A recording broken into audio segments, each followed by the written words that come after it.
Okay, sa mga EPB, may sasabihin lang ako sa mga gumagamit ng EPB, yung may mga EPB dyan, na yung problema kasi nito, sinabi sa akin ng may-ari, ginamit niya yung sasakyan tapos pumarada lang siya, nakatambay siya ng mga ilang minutes, palagi ng mga 1 hour na.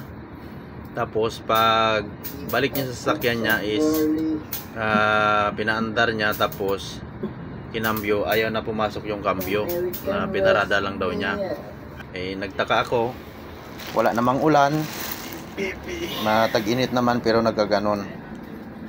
Kaya dinesisyonan ko na ibaba yung transmission, kaya ayaw nga pumasok dahil hindi na mapatakbo, hindi na makambyo.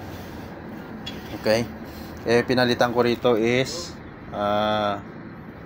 clutch lining, pressure plate, tsaka pilot bearing, tsaka release bearing, dahil sira yung manipis na yung, dahil ayaw siya pumasok dahil manipis na yung clutch lining niya. Ito, ayan, manipis na yung clutch lining nito, ayan.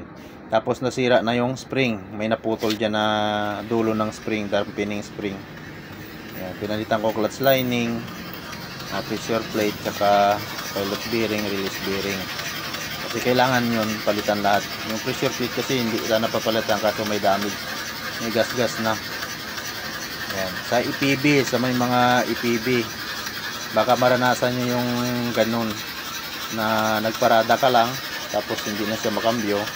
Hindi naman, actually akala ko nanikip yung clutch, pero hindi naman. Okay, so yun lang, sana may nakuha kayong tips. Pa-like and subscribe na lang guys. Maraming salamat sa mga subscribers ko, saka nagsusuporta sa video natin. Thank you.